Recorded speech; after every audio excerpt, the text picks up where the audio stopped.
জীবনে একটা কথা সবসময় মনে রেখো, যে জিনিসগুলো আসলেই তোমার কাছে সবচাইতে দামি সেটা সব সময় দুনিয়াকে দেখাতে হয় না। যতটা তুমি তোমার সম্পর্ককে গোপন রাখবে ততই তোমাদের সম্পর্কটা আরো বাড়তে থাকবে।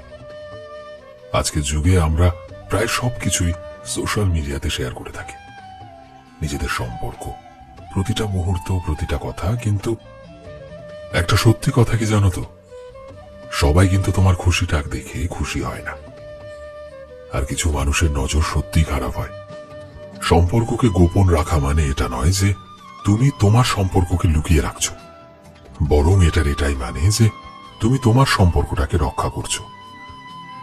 একটা সম্পর্ক তখনই পূর্ণতা পায় যখন তোমাদের দুজনের সমস্যাগুলোকে তোমরা দুজনে হ্যান্ডেল করতে পারো, আর সেটাতে কোনো তৃতীয় ব্যক্তি আসতে পারে না। আর একটা কথা কি জানো তো, কিছু জিনিস গোপনই সুন্দর, তাই নিজেদের সম্পর্কের সুন্দর দিকগুলোকে নিজেদের মাঝেই রাখার চেষ্টা করো, সেটাতে নিজের 100% চেষ্টা করো, আর সেই সম্পর্কের ভিতটাকে আরো শক্ত করো। কারণ ভালোবাসা তো সেটাই যেটা চুপ থেকে সুন্দর করা যায়, আর মুখে বলার বদলে একে অপরের প্রতি সম্মান, ভরসা, ভালোবাসায় বাড়িয়ে তোলা যায়। সবসময় মনে রেখো, কিছু জিনিস ততদিনই গোপন রাখা ভালো যতদিন সেটার পার্মানেন্ট হওয়ার ভরসা পাওয়া যায়।